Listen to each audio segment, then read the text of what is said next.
Yo, welcome back to Trippy Commentaries and our playthrough of Super Metroid. Retro Brett is taking controls in this one. You've beaten this game a few times, and you're certainly off to a good start. A little more than a few. It's one of my favorite games. Looks like you have a lava corridor here. Yeah, we're actually backtracking at this moment, going to the main Norfair shaft. Alright. We're gonna get the ice beam here. These seahorses able to survive in magma. I don't know what the hell those things are. Yeah, a lot of enemies in this game. You know, it's like, what are the purpose of them? These guys are just meant to walk around in circles. These guys just fly back and forth. Well, they can screw you up a little bit.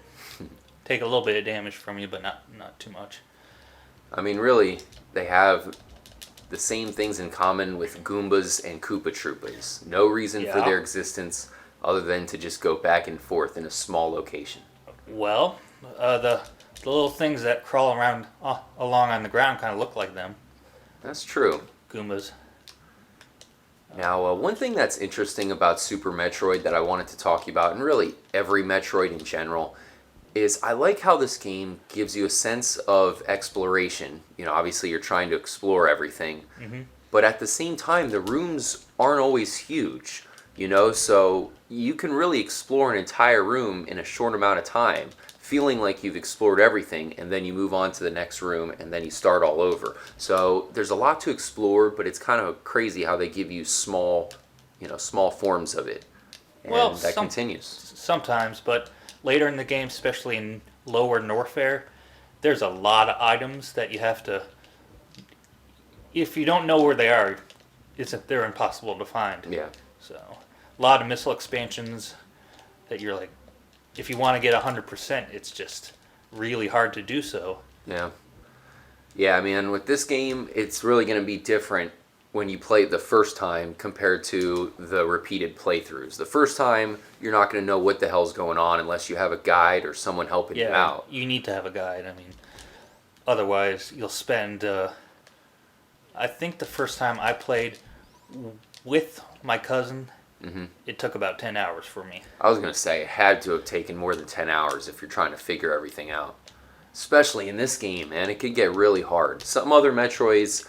I mean, most other Metroids, in fact, I've beaten with no guide. Metroid Prime, I did not need a guide. No, I never use guides, so, you know, that would go without being said. Now, when it comes to Super Metroid, that's a different beast. I don't know if I could have beaten this game without a guide. Well, if you beat Metroid Prime without a guide, you can probably beat this one. Because this one is third or less of the game that Prime is. Yeah. I've beaten this game myself twice. I beat it once where you helped me out, and then I beat it once on my own. And just that one playthrough with yourself where, you know, I figured out everything because you helped me out, that really goes a long way. Compared to just pretty much walking around, scratching your head. I mean, even from the beginning of the game, that can start to get old. Well, the main things that you need, you can pretty much find on your own, but it'll take quite a while. But like the smaller, like missile expansions, it takes a while. And you'll frustrate the shit out of yourself by trying to find it. Alright. We're still heading back up the Brinstar shaft now. So the complete opposite of where we just were? Yeah, that was the what I like to call the Norfair shaft. Yes. All about shafts here in Super Metroid. Oh yeah, you know I'm all about that. Well, you know, it is a female protagonist here, so why not? Using the ice beam to climb up the corridor of death here. With these guys just once again going back and forth. These guys are almost like the Super Metroid version of Koopa Troopas. It's remarkably similar how similar they are. I never really thought about that until you said something. Yeah, I mean, I feel like all these old school Nintendo games had a lot in common. That's why you see Samus and Link and Mario in some of the same games. I mean, Samus shows up in Super Mario RPG. It's almost because they might as well be in the same exact universe. A lot of these characters are a lot alike. Well, they are. the Nintendo universe. Yeah, where they all get Shit. together for Super Smash Brothers Pretty much. to fight one another. Alright. Watch out for the teeth. So, what items are you looking forward to getting here? Right now we're gonna be getting the power bomb. As you can see, we cannot go back through that door without it.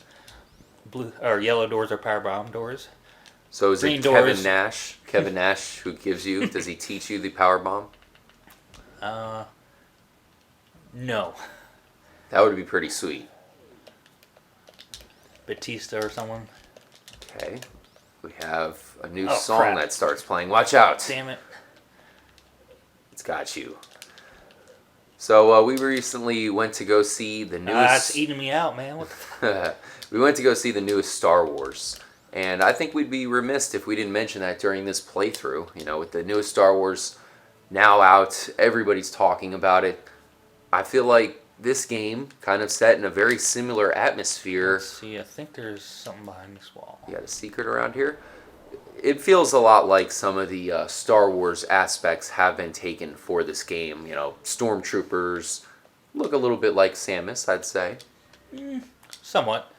I guess you could say that a lot of space movies and space kind of genre things look alike. Yeah. Stop eating me. It's true. I mean, I guess it's because get out of there.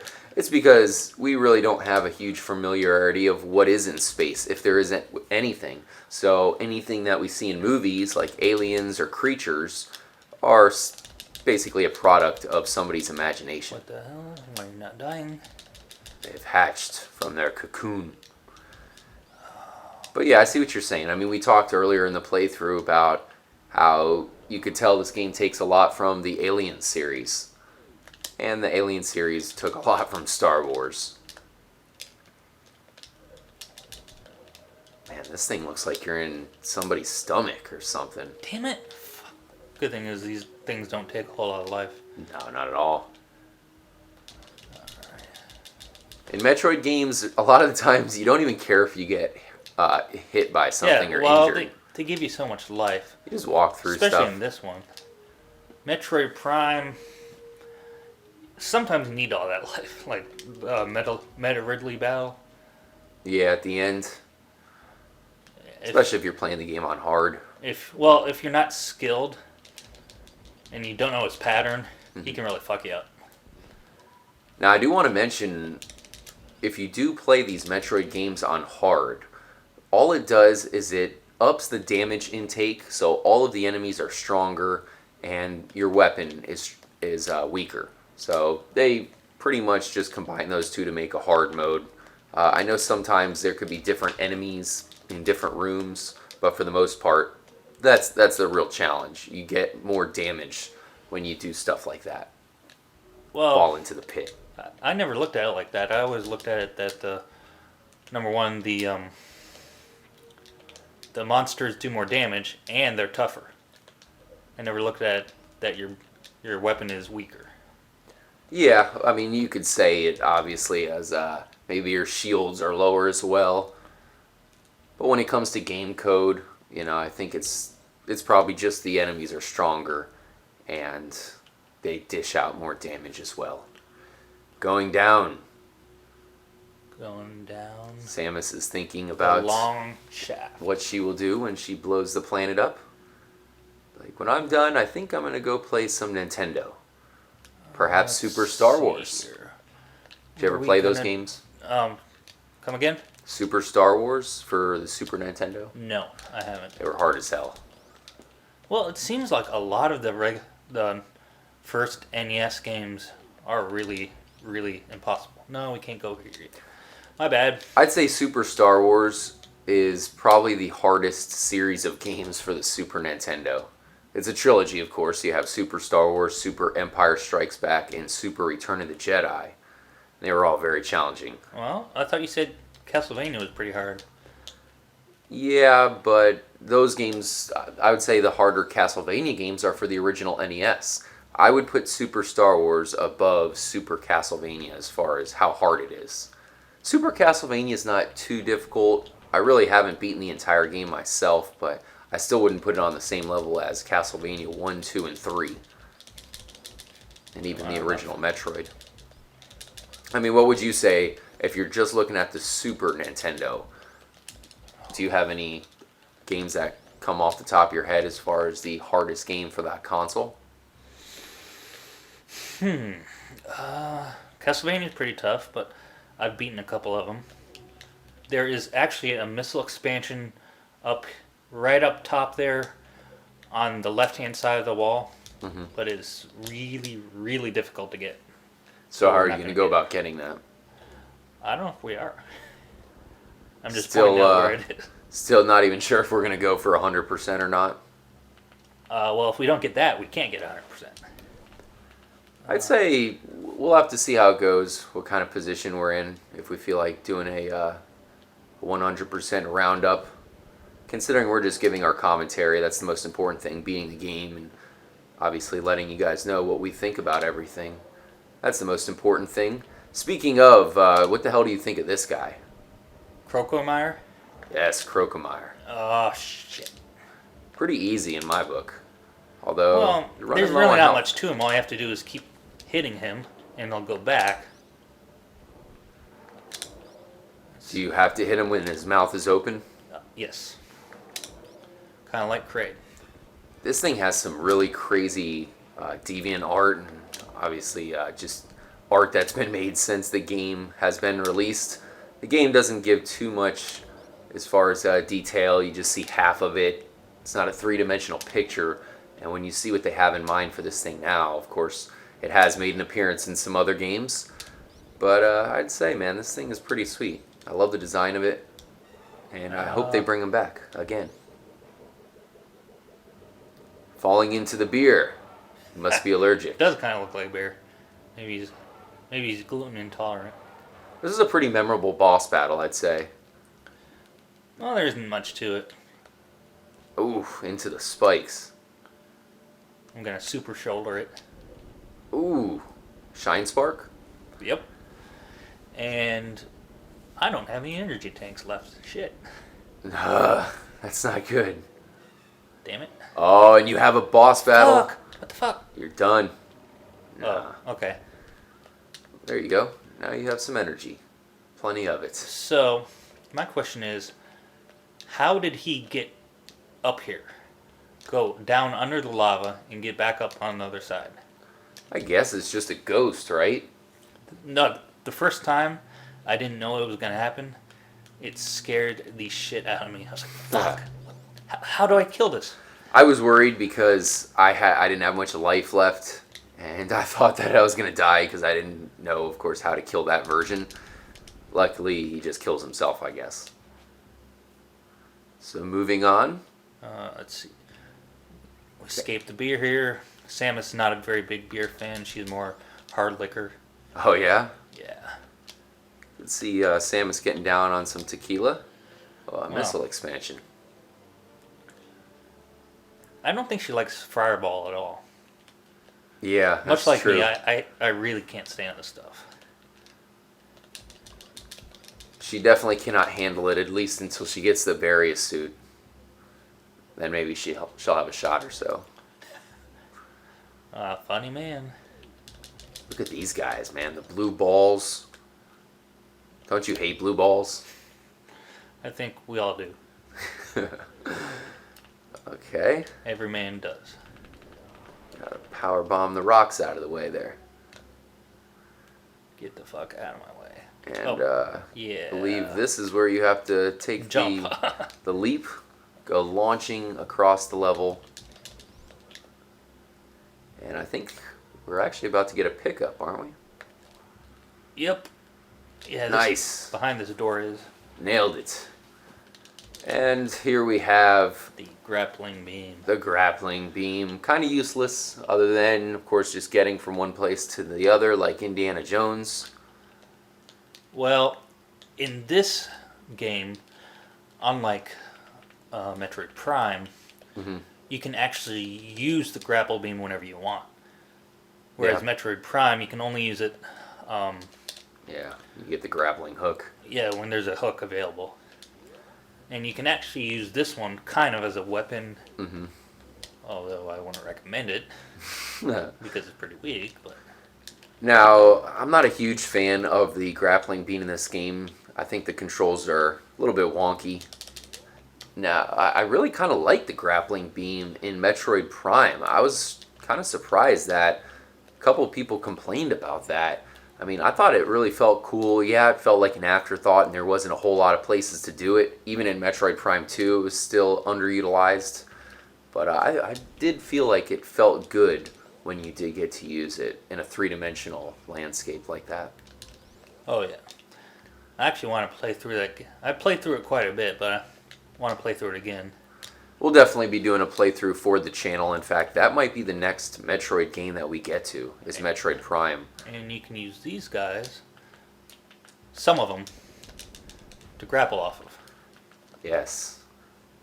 Not sure if you cling on to their genitals or how that works. Ooh, more power bombs. Up to 4 of them. Now, do you use the power bomb against any enemies at all, or is it just for taking away, doors and all that? Sure, you can use them against enemies. They're not as effective as missiles, but they'll blow stuff up just as much as missiles will. Why are you not letting me grapple onto you? You must put your tippy toe out. Well done. Alright. So you've already been through this hallway before. Hope you know where you're going, Retro. This is a cool effect right here that I'm about to do. Oh, see? Whoa! Is that a glitch? Yeah. The hell? Yeah, because Get out of there. You're almost dead, Retro. as you can see, You are nearly dead. Whoa. Oh. Oh no, get out of there. Oh my gosh. Jeez. oh, The alarm of death is going off as well. not anymore. Full life, man. Had to make it exciting to finish out the episode, didn't you, man? Jeez. Yeah, it wouldn't be a good one without it. I hate those alarms in games, especially Nintendo games. Like Zelda, whenever you get down to 1 heart and it's just constantly like beep, beep, beep, beep, beep, beep. It's like, shut up. I know, I'm about to die. I don't have to hear about it every 2 seconds. Or in that case, second. Or as I refer to it in Tetris, whenever I play that game, the doo-doo music. The doo-doo music. Means that mean, you're oh in shit? Yeah. Oh, more fire. And I forgot you had to grapple here. So what do we have coming up pretty soon here in the playthrough? We are going to go get the wave beam. Nice. The same wave beam from Metroid Prime? No. Oh. This game, it's more of an add-on kind, a beam add-on. Okay. Whereas in Metroid Prime, both the ice and the wave beam are separate beams entirely. Alright, well thank you guys again for joining us for the playthrough.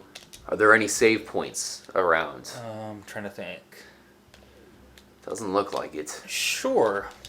Just a little bit farther. Alright. It's actually going to be... What is this in this room? Aha! Oh, yeah, okay. Exactly what we needed. Oh, Catch you oops. guys in the next episode. Alright, well, you have to get out, and because I said no on the save. Damn it, just save the game. Save point. Catch you guys next time. Stay trippy, my friends.